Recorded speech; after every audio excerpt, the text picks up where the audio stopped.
Salut à toutes et tous, bienvenue sur Web Girondin pour les tops et les flops de ce match de Coupe de France.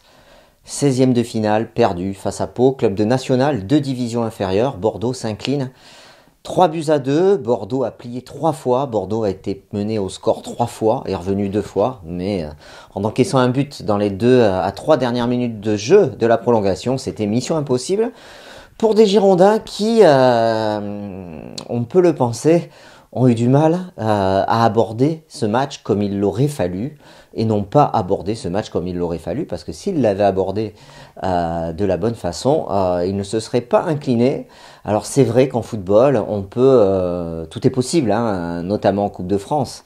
Les commentateurs aiment à vanter les exploits des petites équipes face à des équipes professionnelles. Je tiens juste à rappeler qu'en national, ce sont des professionnels, hein. Les joueurs de national, ils sont professionnels, hein. C'est des pensionnaires de clubs qui sont prêtés par des clubs de Ligue 1, des clubs de Ligue 2, et ils sont professionnels. Ceci étant dit, il y a 2 divisions d'écart, et bon, même si les surprises, ça arrive. Elle était prévisible, celle-ci. On pensait que malgré cette série de 4 défaites consécutives en Ligue 1, la victoire face au Mans qui avait été laborieuse, hein, heureusement que Jimmy Briand avait obtenu un penalty au métier pour nous débloquer ce match. On s'était dit finalement Bordeaux va réagir face à Pau, c'est peut-être le match parfait pour se relancer. Et on va s'apercevoir avec la composition d'équipe et avec donc les tops et flops que ça n'a pas été le match parfait, bien au contraire. Alors, la composition d'équipe, après je vous donnerai un sentiment sur le match et on fera les tops et les flops. Donc la compo d'équipe, surprenante, hein. Paulo Sousa, il a pris beaucoup de risques dans sa composition d'équipe. Donc Gaëtan Poussin dans les buts, ça c'est du classique, normal. C'est lui qui joue la Coupe de France, ça a été dit, hein. Mecher, Benito, Jovanovic, ce sont les 3 défenseurs centraux. Donc Loris Benito recule en centrale gauche, Mecher en centrale et Jovanovic centrale droit. Devant, c'est là où il y a une nouveauté. On a en piston gauche, Maxime Pounjé, en piston droit Cafou, et au milieu du terrain à la récupération, on a Youssef Aïd Benasser et Yacine Adli. Devant eux, nous avons Oudin, Wang et Maja. Cette composition d'équipe, ce qui peut étonner le plus, c'est la composition du milieu de terrain et le fait qu'ils ne mettent pas de sentinelle et le fait qu'il y ait le seul Youssef Aïd Benasser avec Yacine Adli à ce poste-là. Il avait été aligné à domicile. J'ai plus le nom du contre Brest, je crois, à domicile en Ligue 1 au poste de milieu récupérateur et ça avait été catastrophique. Il avait été obligé, Paulo Sousa, de le sortir à la mi-temps assez rapidement dans le match parce qu'il n'était pas du tout dans son élément et on va s'apercevoir que là aussi ça a été le cas. Même si Bordeaux a eu beaucoup de possession, mais Bordeaux a été stérile dans le jeu, incapable d'accélérer, et cette victoire elle s'est forgée du côté palois avec de l'abnégation, avec de l'envie, avec du talent, avec de la combativité, et on peut dire en ayant vu ce match, je peux dire que c'est finalement l'équipe qui en voulait le plus ce soir, qui avait le plus faim de victoire, qui a gagné. Et c'est elle qui avait un plan de jeu bien précis et qui s'est tenue à son plan de jeu, à savoir attendre Bordeaux et presser. Quand Bordeaux arrivait dans son camp, il y avait des phases de pressing sur les Girondins et jouer les contres à fond pour convertir nos occasions. Et c'est ce qui a été fait parce qu'ils ont des joueurs très rapides, avec notamment Sabali et Gay qui rentraient en fin de match. Voilà. Donc une victoire logique. Alors pour Bordeaux, pour nous, c'est très difficile à accepter, d'autant qu'on connaît la dynamique négative dans laquelle sont les Girondins, et on peut s'apercevoir que face à toutes les qualités que j'ai énumérées du côté palois, on a du côté bordelais, on a un petit trop, on a des joueurs qui courent mais qui n'accélèrent pas, c'est-à-dire que c'est toujours sur le même rythme. C'est comme si vous avez un musicien et il joue une mélodie, mais la mélodie elle est toujours sur le même rythme. Alors c'est lassant, une mélodie sur le même rythme, ça apporte rien à la mélodie, elle n'est pas vivante.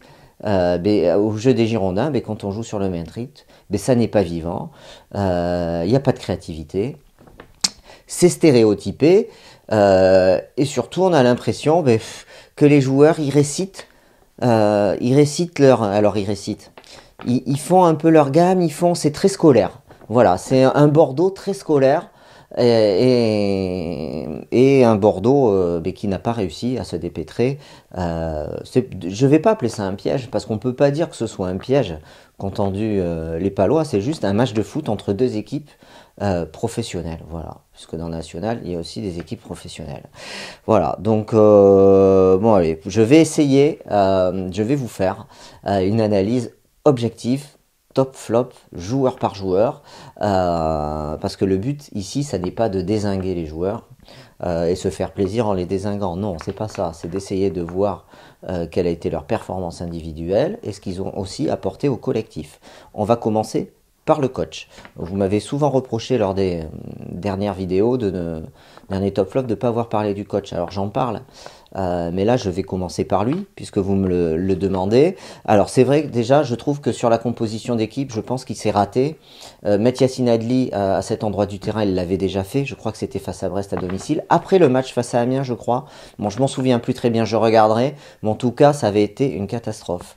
Et Youssef Aïd Benasser, on connaît son manque de déplacement, son manque de rapidité dans les déplacements, sa lourdeur dans les déplacements, sa lenteur et son déchet technique qu'il peut avoir parfois avec des pertes de balles. Donc ça, c'était un risque très important qui a pris Paulo Sousa sur cet entrejeu. Par ailleurs, il a titularisé Maxime Pounget à gauche, Cafou à droite, des joueurs qui n'ont pas l'habitude de jouer, ce qui fait qu'on a une équipe qui est composée d'un milieu de terrain qui n'a aucun automatisme, avec en plus devant Rémi Houdin qui vient d'arriver au club, Wang qui n'a pas joué depuis 3 ou 4 semaines, et Maja qui joue très peu, qui a fait banquette lors des derniers matchs. Donc on s'aperçoit qu'on a un 11 avec en plus une défense expérimentale, Benito, Mecher, Jovanovic, je crois qu'ils n'ont jamais joué comme ça ensemble, et Poussin dans les buts.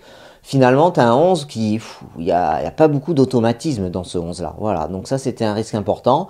Il a corrigé le tir avec l'entrée de Depréville, de Briand et de Basic en deuxième mi-temps, ce qui a permis à Bordeaux de se trouver un peu mieux dans le jeu, d'avoir un peu plus d'équilibre, mais ça n'a pas suffi, et je pense que l'erreur, puisqu'on peut parler d'erreur dans la mesure où c'est une défaite, c'est de ne pas avoir mis une composition plus cohérente avec moins de risques tout de suite dans ce match et d'avoir peut-être sous-estimé pardon, cette équipe paloise.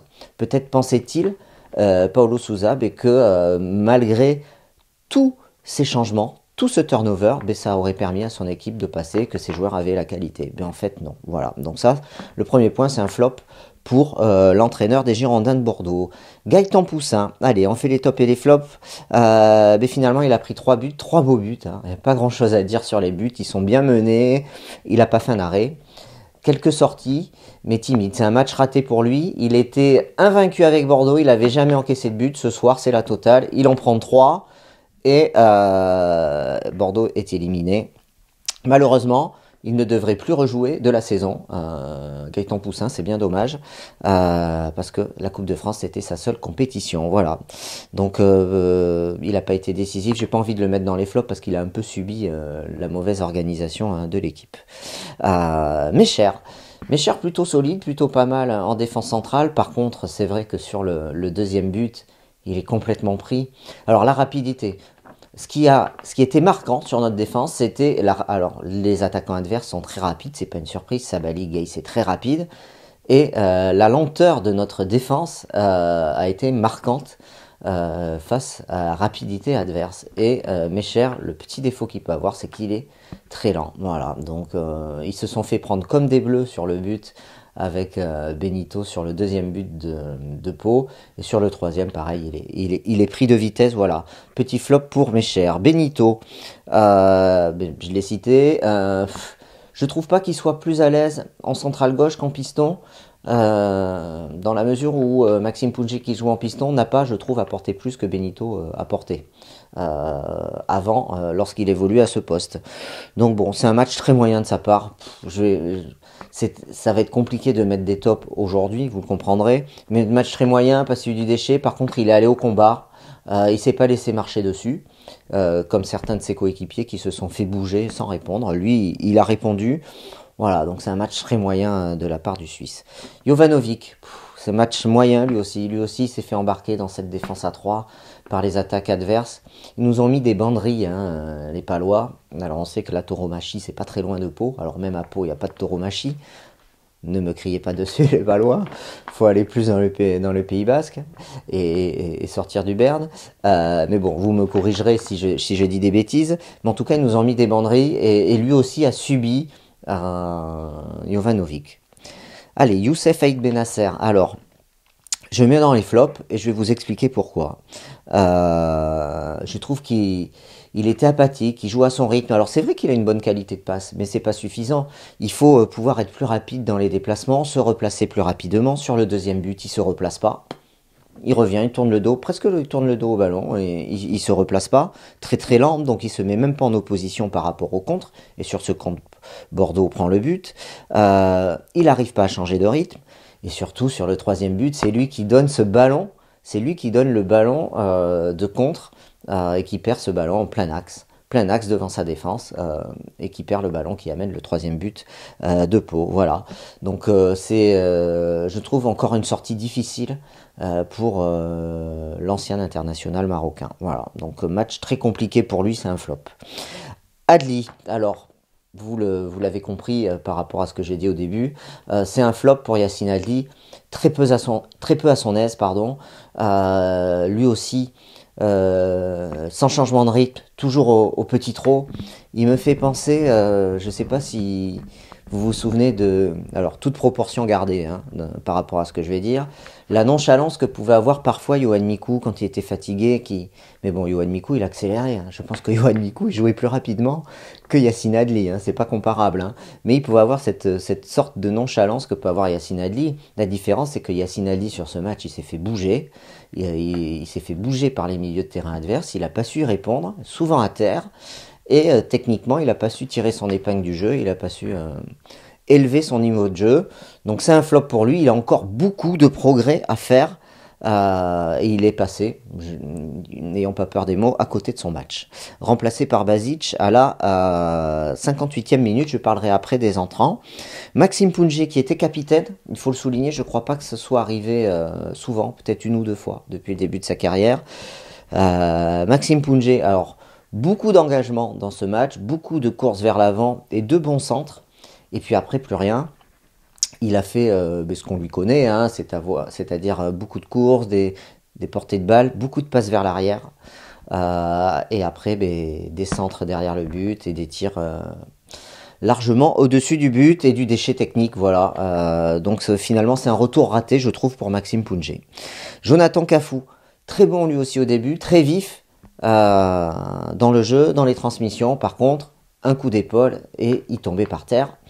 C'est physiquement a du mal à répondre au duel que lui impose son adversaire. Le duel physique, il n'y a pas répondu, malgré toute sa volonté et sa technique et sa vivacité, mais ça n'a pas suffi. Il lui manque du muscle, il lui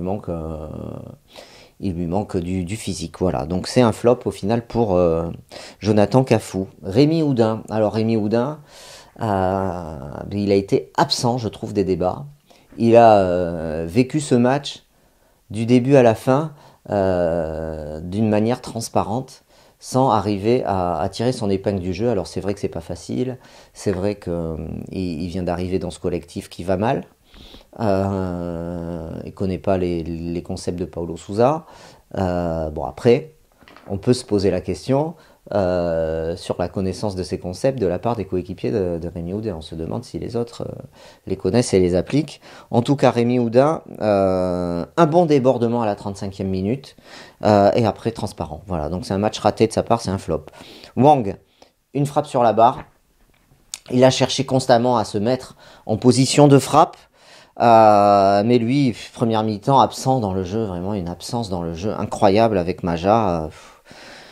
Pas un ballon en première mi-temps, quoi. En première mi-temps, il doit toucher 4 ballons, quoi. C'est l'impression que j'ai. Alors, j'ai pas les stats, mais c'est vrai que c'est catastrophique. Après, il peut nous mettre un but et tape la barre. Voilà. C'est un match raté, je trouve, pour moi, que c'est un flop. Maja, il marque un but, un contre. Ce joueur a quand même un sens du but incroyable.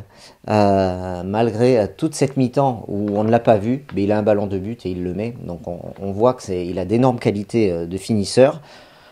sorti rapidement en deuxième mi-temps à la 58e minute. Voilà, match raté hein, au final pour Maja, il a été très très peu servi. Le défi physique lui aussi est sorti en boitant un petit peu. Hein. Remplacé lui Maja à la 72e, pardon, par Nicolas Depréville. Alors les rentrants, Basic apporter un peu mieux je trouve dans le jeu, porter du ballon, essayer de se conserver le ballon même s'il a perdu des ballons dans l'axe lui aussi, voilà, après il s'est un peu éteint malheureusement, pourtant il était rentré qu'à la 58e minute de jeu. Jimmy Briand, il n'a pas été servi, et Nicolas Depréville il nous met ce coup franc. On a vu quand même du mieux quand il y avait Briand et Depréville dans le jeu et dans l'organisation. On est passé en 4-3-3 me semble-t-il. Mais Jimmy Briand a pas eu de ballon intéressant à jouer et n'a pas réussi à se mettre en position pour les jouer. Et Nicolas Depréville, lui, il a mis un coup franc superbe à la 81e minute qui nous permet d'égaliser et d'aller en prolongation. Mais c'est trop peu. Après, on s'est heurté face au combat physique et à la qualité de cette équipe paloise, il faut le reconnaître, où on n'était pas au niveau de cette équipe paloise ce soir. Voilà. Donc c'est triste, rentrée d'Otavio, qui est anecdotique, qui remplace un Maxime Pounget sorti à la suite de crampes. Et oui, il a pas, ça faisait longtemps qu'il n'avait pas joué, donc en jouant en prolongation, il a été pris de crampes. Voilà, je vous laisserai vous aussi faire votre top et votre flop. Donc vous l'avez vu, il n'y a pas de top, bien entendu. Il y a beaucoup de flops et de déceptions. Après cette élimination en Coupe de France, Bordeaux n'a plus que le championnat de France. Le prochain match, c'est samedi prochain. Alors, pas samedi là, le samedi de la semaine d'après, à 17h ou 17h30, face à Nantes. En attendant, nous allons analyser sur Web Girondin cette défaite, les conséquences de cette défaite et essayer d'expliquer pourquoi Bordeaux en est arrivé là. Le mercato, ça continue aussi. Club Mercato, vendredi 18h en direct. Je serai avec Samuel Vasselin, journaliste du Club des 5, pour décrypter ce mercato, voir où on va, essayer de comprendre ce qui se passe. On essaiera de vous donner des clés. On n'a pas toutes les réponses à toutes les questions, mais on essaiera d'expliquer ce qui se passe au Girondins de Bordeaux pour le mercato. Et enfin, le talk, lundi soir, en direct, avec les chroniqueurs et les supporters au téléphone. Voilà, allez-y, réagissez, mettez vos commentaires. Moi, je vous dis à bientôt. Salut.